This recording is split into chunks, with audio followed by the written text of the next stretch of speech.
রান্নার গ্যাসের ঘাটতি নিয়ে জেলা জুড়ে তৈরি হওয়া উদ্বেগ ও গুজবের প্রেক্ষিতে সাধারণ মানুষকে অযথা আতঙ্কিত না হওয়ার আবেদন জানান উত্তর দিনাজপুর জেলা প্রশাসন। বৃহস্পতিবার সাংবাদিক বৈঠক করে জেলা শাসক তানভীর আফজাল স্পষ্ট জানিয়ে দেন, উত্তর দিনাজপুর জেলায় এই মুহূর্তে ডোমেস্টিক এলপিজি গ্যাসের কোনো ঘাটতি নেই। এদিন জেলা প্রশাসনের উদ্যোগে একটি গুরুত্বপূর্ণ বৈঠক অনুষ্ঠিত হয়, যেখানে উপস্থিত ছিলেন তিনটি প্রধান তেল সংস্থা IOCL, BPCL এবং HPCL এর উচ্চপদস্থ আধিকারিকরা। এছাড়াও জেলার বিভিন্ন গ্যাস ডিস্ট্রিবিউটর ও ডিলাররা ওই বৈঠকে অংশগ্রহণ করেন। জেলার বর্তমান গ্যাস সরবরাহ পরিস্থিতি খতিয়ে দেখতেই এই বৈঠকের আয়োজন করা হয়। বৈঠকের পর জেলা শাসক জানান, তেল কোম্পানিগুলির পক্ষ থেকে যে তথ্য প্রশাসনকে দেওয়া হয়েছে তাতে পরিষ্কারভাবে জানা গিয়েছে যে বটলিং প্ল্যান্ট থেকে শুরু করে ডিস্ট্রিবিউটর এবং ডিলার স্তর পর্যন্ত জেলায় ডোমেস্টিক এলপিজি গ্যাসের পর্যাপ্ত মজুত রয়েছে। ফলে সাধারণ গ্রাহকদের উদ্বিগ্ন হওয়ার কোনো কারণ নেই। জেলা শাসকের কথায়, বর্তমানে গ্যাসের ঘাটতির কোনো বাস্তব সমস্যা নেই, তবে সামাজিক মাধ্যমে বিভিন্ন গুজব ছড়িয়ে পড়ায় অনেক মানুষ আতঙ্কিত হয়ে পড়েছেন এবং স্বাভাবিকের তুলনায় অনেক বেশি সংখ্যায় গ্যাস বুকিং করছেন। এর ফলে দৈনিক বুকিং এর চাপ অনেক বেড়ে গিয়েছে এবং সেই কারণেই কিছু ক্ষেত্রে সরবরাহে বিলম্বের পরিস্থিতি তৈরি হচ্ছে। তিনি আরো জানান, বুকিং এর ক্ষেত্রে প্রযুক্তিগত সমস্যাও গ্রাহকদের ভোগান্তির অন্যতম কারণ হয়ে দাঁড়িয়েছে। বিশেষ করে সার্ভার সমস্যার জন্য অনেক ক্ষেত্রে বুকিং প্রক্রিয়া ব্যাহত হচ্ছে। এই সমস্যা দ্রুত সমাধানের জন্য তেল কোম্পানিগুলিকে প্রশাসনের তরফে কড়া নির্দেশ দেওয়া হয়েছে। কমার্শিয়াল গ্যাসের ক্ষেত্রেও পরিস্থিতি নিয়ে জেলা প্রশাসন নজর রাখছে বলে জানান জেলা শাসক। পেট্রোলিয়াম মন্ত্রকের নির্দেশ অনুযায়ী শিক্ষা প্রতিষ্ঠান, চিকিৎসা পরিষেবা এবং রেলওয়ে, ক্যান্টিনের মতো জরুরি পরিষেবাগুলিতে গ্যাস সরবরাহের ক্ষেত্রে কোনো বিধিনিষেধ নেই। ফলে এসব ক্ষেত্রে পরিষেবা স্বাভাবিকভাবেই চলছে। এছাড়াও মিড ডে মিল প্রকল্পেও ডোমেস্টিক এলপিজি ব্যবহার করে রান্না চালিয়ে যাওয়া হচ্ছে এবং সেখানেও কোনো সমস্যা তৈরি হয়নি বলে প্রশাসনের পক্ষ থেকে জানানো হয়েছে। জেলা প্রশাসনের তরফে জানানো হয়েছে, পুরো পরিস্থিতির ওপর নিয়মিত নজর রাখা হচ্ছে, কোথাও যাতে অযথা আতঙ্ক বা গুজব ছড়িয়ে না পড়ে এবং সাধারণ মানুষের মধ্যে বিভ্রান্তি তৈরি না হয় সেদিকেও বিশেষ গুরুত্ব দেওয়া হচ্ছে। জেলা শাসক তানভীর আফজাল শেষ পর্যন্ত সাধারণ মানুষের উদ্দেশ্যে আবেদন জানিয়ে বলেন, অযথা আতঙ্কিত হয়ে বেশি বেশি গ্যাস বুকিং না করে স্বাভাবিক নিয়ম মেনেই বুকিং করুন। জেলায় গ্যাসের কোনো ঘাটতি নেই, প্রশাসন পুরো বিষয়টি পর্যবেক্ষণ করছে।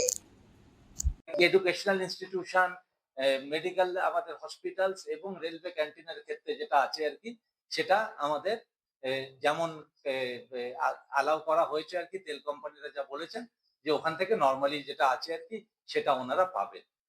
এই হচ্ছে মূল ব্যাপার, যে প্যানিক করার কোনো প্রয়োজন এই মুহূর্তে নেই, যথেষ্ট আছে আর কি। আর কোনো সমস্যা হলে আমরা আছি, আমরা নিশ্চয়ই এটা টেকআপ। আমি আপনাকে বলছি, গত পরশুদিন রাত থেকে গতকাল সকাল পর্যন্ত আমি 12 বার চেষ্টা করেছি। আমার কাছে কল রেকর্ড আছে। আইসির বুকিং যে অনলাইনে হয় তাতে করে কোনো বুকিং হয়নি। এটা গেল এক। 2 নম্বর হচ্ছে, সেই বুকিংটাই যখন আমি ফোনপে দ্বারা করলাম আমার একবারই হয়ে, এটা গেল 2।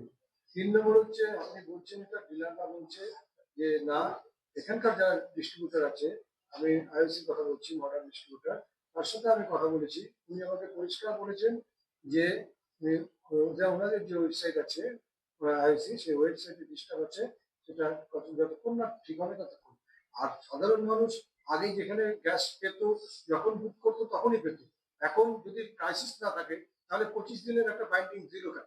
এটা তো আমাদের প্রশ্ন, যে 25 দিনের বাইন্ডিং দেওয়ার হয়ে যাচ্ছে, যেটা ক্রাইসিস আছে। ঠিক আছে, IOCL এর আপনি ঠিকই বলেছেন। IOCL থেকে যেটা বুকিং, ইভেন আমি আমার কলকাতার বাড়ির জন্য যখন আমি বুকিং করছিলাম, তা আমিও 25 দিনের একটা মেসেজ পেলাম যে আপনি 25 তারিখের আগে এটা বুকিং করতে পারবেন না, এরকম আমি একটা মেসেজ পেয়েছিলাম, বুকিংটা হয়নি। তো তখন বুঝলাম যে এরকম একটা রেস্ট্রিকশনস আছে আর কি। IOCL যেটা আমাদের বললো যে তাদের সার্ভারে গন্ডগোল ছিল। আমি পরিষ্কার ওনাদের বলেছি যে আপনাদের এত বড় সংস্থা, হ্যাঁ, আপনারা আপনাদের সার্ভারের ক্যাপাসিটি বাড়ান। ক্যাপাসিটি না বাড়ালে সাধারণ মানুষ তো বুকিং করতে যাচ্ছে, তারা সমস্যা পড়ছে। তারা ভাবছে যে একদিকে আপনারা বলছেন যে আপনাদের শর্টেজ নেই, অন্যদিকে যদি সার্ভারের প্রবলেম হয় সাধারণ মানুষের কাছে একটা ভুল বার্তা যাচ্ছে আর কি। তোরা বলেছে যে ওরা এই সার্ভার নিয়ে এটা ওরা তাদের হায়ার অথরিটির সাথে টেক আপ করেছে। আর একটা জিনিস ওরা যেটা করেছে আর কি, সেটা হচ্ছে যে আপনারা জানেন, যারা, আমি অন্য সংস্থার ক্ষেত্রে BPCL বা HPCL এর ক্ষেত্রে বলতে পারবো না, IOCL এর ক্ষেত্রে দেখেছি একটা DAC নাম্বার দেয়, delivery authentication code. Delivery authentication code আসছিল না, যে যাদের বুকিং হয়েছে তাদের ক্ষেত্রে কিন্তু DAC আসছিল না। যে বুকিং হয়ে গেল, এবার ডিএসি না দিলে যখন আপনাকে ডেলিভারি দিতে আসছে ওই নম্বরটা না দিলে ওর ডেলিভারিটা হবে না। তো এটাও কিন্তু ওই মিটিং এর মধ্যে আইওসিএল এর পক্ষ থেকে পরিষ্কার বলা হলো যে ওটা এখন ডিএসির ওটা ডিসেবল করা হয়েছে আর কি, ওটা বাদ দিয়েও কিন্তু ডেলিভারিটা হবে। এটা আইওসিএল এর জন্য করেছে।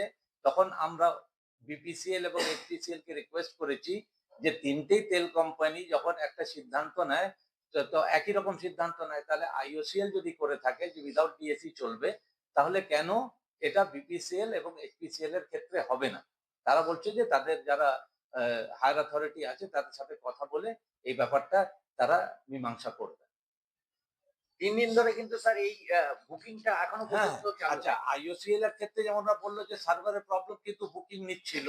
বিপিসিএল এর ক্ষেত্রে কিন্তু কোনো বুকিংই হচ্ছিল না। ঠিক আছে, এটা ওরা স্বীকার করেছে। তো আমরা তিনটে সংস্থাকেই জেলা প্রশাসনের পক্ষ থেকে খুব কড়াকড়ি ভাবে বলেছি যে এটা কিন্তু করা যাবে না। আপনাদের সার্ভার প্রবলেম সাধারণ মানুষ বোঝে না। আপনারা এত এ, এ, একটা গোটা ভারতবর্ষের একটা পাবলিক সেক্টর আন্ডারটেকিং আছেন আর কি, আপনাদের এরকম সার্ভার আগে থেকে কি আপনারা ভাবতে পারেননি যে এটা বাড়াতে হবে? তো বলছে যে আমরা দেখছি আর কি কিভাবে এটা কি করা যায়।